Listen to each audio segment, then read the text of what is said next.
Haleluya, puji nama Tuhan, salam sejahtera di dalam kasih kita Tuhan Yesus Kristus. Salam jumpa lagi dalam Renungan 79, keluarga jemaat GPD El Shaddai Magelang. Tuhan berkati kita semua dimanapun kita berada. Mari jemaat Tuhan tetap semangat di dalam Tuhan, amin. Salam revival, berubah, berkarya, menjadi berkat. Puji nama Tuhan, kita akan menikmati kebenaran firman Tuhan saat ini yang saya beri tema, siapa yang dihormati. Di dalam Amsal 18 ayat 12 demikian firman Tuhan, tinggi hati mendahului kehancuran, tetapi kerendahan hati mendahului kehormatan. Kalau saya baca di dalam salinan bahasa Indonesia masa kini dikatakan seperti ini, orang yang angkuh akan jatuh, orang yang rendah hati akan dihormati. Itu sebabnya dalam tema ini saya beri tema siapa yang dihormati. Bapak, Ibu, dan Saudara yang diberkati Tuhan, ya kita tahu setiap bangsa memiliki pahlawan yang layak untuk dihormati. Ya, karena menghormati itu adalah tanda kita menghargai setiap jasa para pahlawan yang sudah membela bangsa, yang sudah mati menumpahkan darahnya untuk bangsa tercinta, ya. Dan ini memang kewajiban yang harus dilakukan, ya, oleh setiap orang di negaranya masing-masing.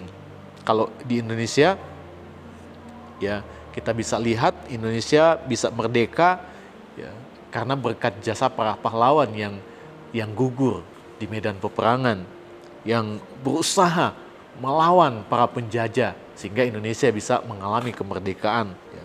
Kita bisa merasakan kebebasan terlepas dari segala penderitaan yang dilakukan oleh para penjajah kita pada waktu itu. Kita merdeka. Itu sebabnya mereka, setiap para pahlawan itu layak untuk dihormati. Ada hari ya kita mengenang setiap para pahlawan. Ya.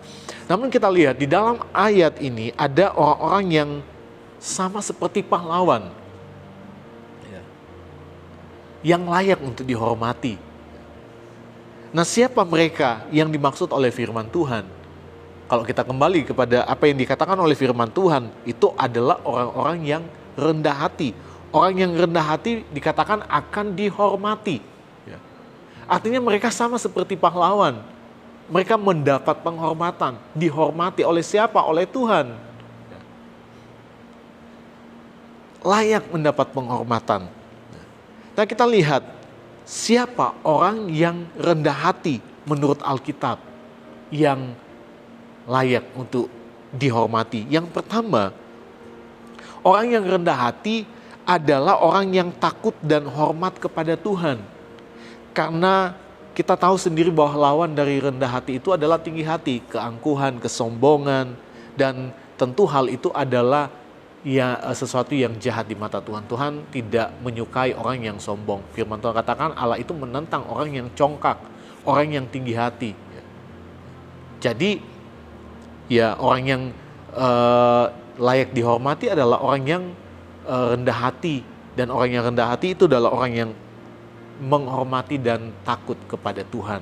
Artinya dia tidak sombong, dia tidak angku, dia tidak tinggi hati. Ya, dia tidak melakukan sesuatu yang jahat di mata Tuhan.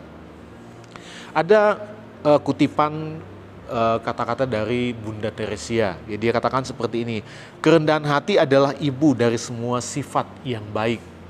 Dalam kerendahan hati, kasih kita menjadi nyata. Kerendahan hati memiliki makna dan dampak yang luar biasa. Ya. Artinya kalau kita lihat kerendahan hati itu akan melahirkan sifat-sifat yang baik. Sifat yang baik banyak ya di dalam kehidupan kita, hal-hal yang menyenangkan hati Tuhan, perkataan, perbuatan kita. Nah, salah satunya adalah sifat tidak angkuh, sifat tidak sombong, ya, baik perkataan dan perilaku kita. Ya. Kenapa? Karena rendah hati. Ya. Jadi keangkuhan itu akan kalah. Memang dalam setiap manusia pasti ada yang namanya pengen menyombongkan diri, tapi karena ada kerendahan hati, ya itu kesombongan akan kalah dengan yang namanya kerendahan hati. Ya. Sehingga apa? Sehingga kasih kita bukan hanya sekedar ucapan. Ya. Itu orang yang rendah hati. Bukan sekedar mengatakan aku mengasihi engkau. Tapi ada tindakan dari setiap kasih itu ya. Jadi ada perbuatan ya, membuktikan bahwa dia mengasihi. Dan sekali lagi karena kerendahan hati ya. Hal-hal yang luar biasa, memiliki dampak yang luar biasa ya, dalam kerendahan hati itu ya. Nah, kita juga bisa melihat nasihat Rasul Paulus kepada jemaat Tuhan yang ada di Filipi. Di dalam Filipi 2 ayat 3, kalau saya baca di dalam salinan bahasa Indonesia masa kini dikatakan, janganlah melakukan sesuatu karena didorong kepentingan diri sendiri atau untuk menyombongkan diri. Sebaliknya hendaklah kalian masing-masing dengan rendah hati menganggap orang lain lebih baik dari diri sendiri. Jadi Paulus pun dalam suratnya kepada jemaat Tuhan di Filipi menentang orang-orang untuk meninggikan diri. Tetapi mereka harus rendah hati, menganggap orang lain itu lebih dari diri sendiri. Sekalipun mungkin ya dengan pendidikan mungkin kita merasa kita lebih dari orang lain, tapi bukan berarti kita harus sombong ya. Karena mungkin mereka punya kelebihannya sendiri atau banyak hal yang nggak bisa kita sombongkan karena semuanya itu hanya kasih karunia Tuhan. Karena Alkitab juga tidak membenarkan orang percaya untuk hidup dalam kesombongan, tinggi hati, tetapi kebenarannya adalah kita harus hidup di dalam kerendahan hati. Yaitu yang harus kita ingat. Karena orang angkuh, sombong itu kalau kita lihat di dalam ayat pokok kita dikatakan akan jatuh. Tetapi firman Tuhan bilang hanya orang yang rendah hati akan dihormati, akan dihargai, akan dicintai oleh Tuhan. Bapak Ibu, mari kita belajar dari satu pribadi di dalam Alkitab, yaitu seorang yang rendah hati. Ya. Siapa kalau bukan Yesus? Ya. Salah satu pribadi, salah satu tokoh yang luar biasa yang memiliki kerendahan hati. Karena kita tahu sendiri siapa dia. Dia adalah raja di atas segala raja. Dia adalah Allah pencipta langit dan bumi. Tetapi dia rela menjadi manusia, bahkan dia mengambil rupa menjadi seorang hamba sampai mati di kayu salib. Dengan kerendahan hati yang luar biasa untuk menebus setiap dosa kita sebagai manusia. Dan sebagai orang percaya kepada Tuhan, sebagai anak Tuhan, orang yang ditebus oleh Tuhan, kita juga harus menjadi serupa dengan dia.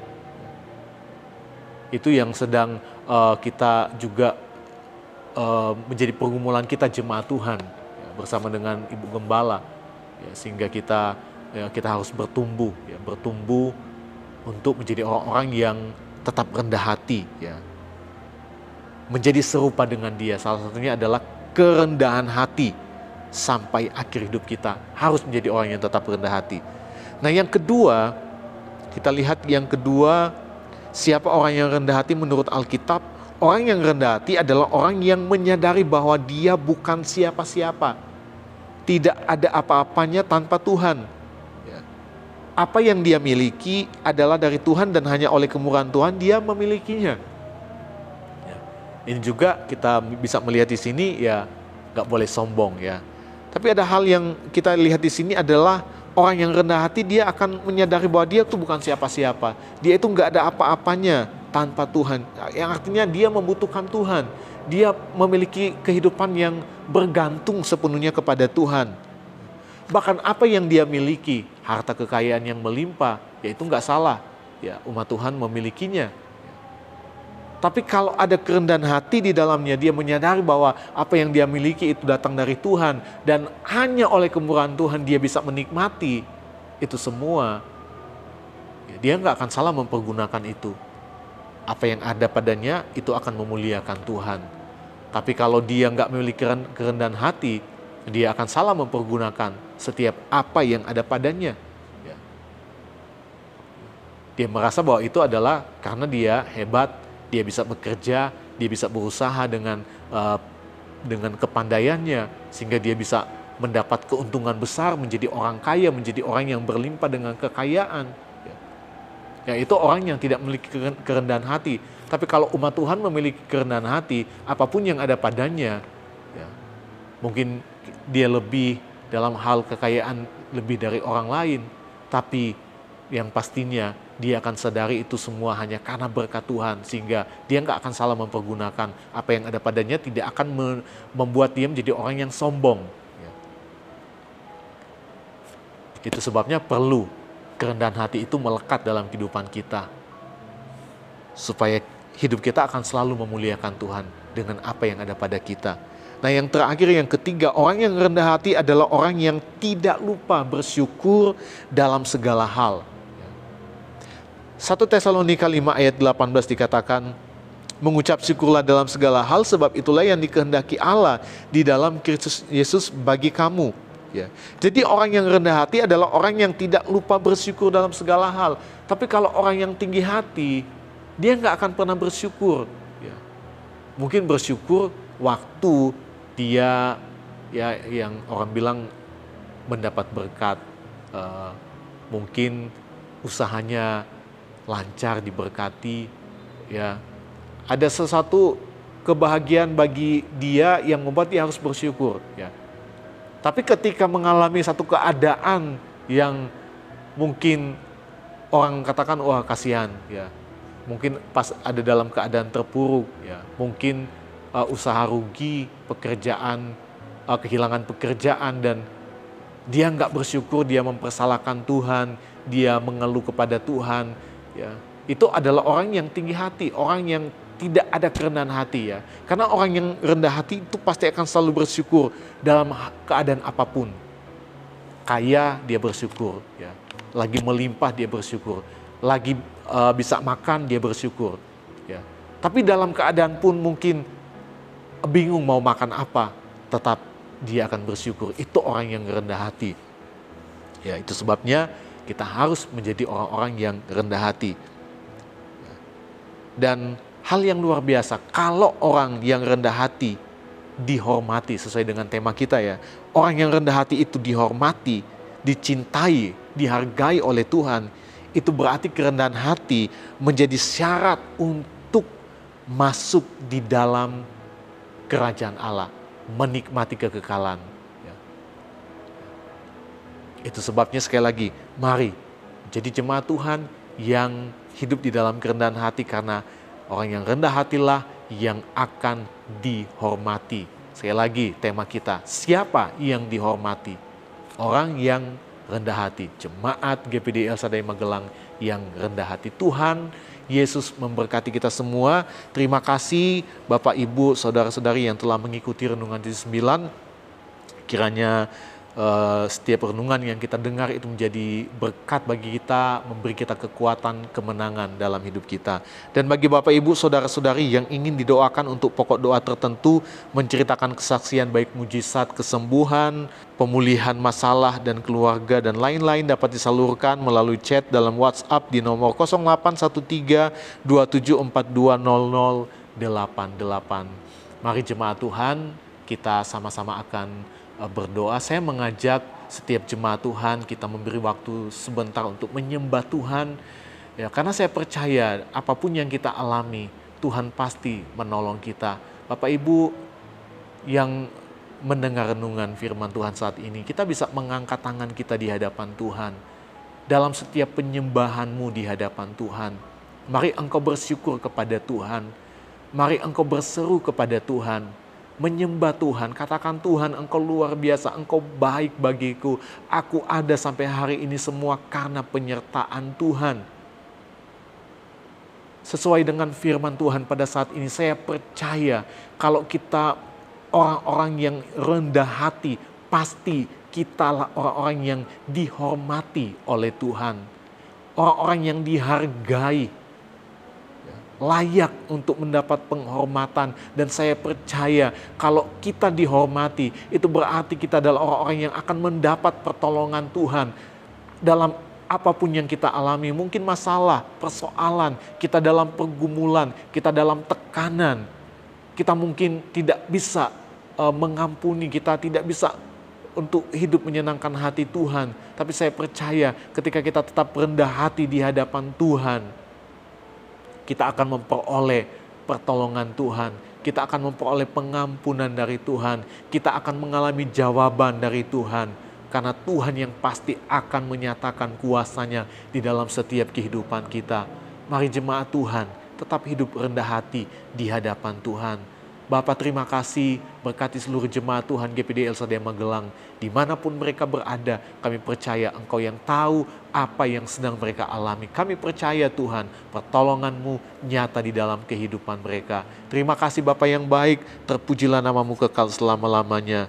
Terpujilah Tuhan sebab Engkau melawat keluarga jemaat GPD El Shaddai Magelang dan membawa kelepasan. Engkau menumbuhkan sebuah tanduk keselamatan seperti yang telah Engkau firmankan sejak purbakala oleh mulut nabi-nabi-Mu yang kudus. Di dalam nama Tuhan Yesus Kristus kami berdoa. Haleluya. Amin.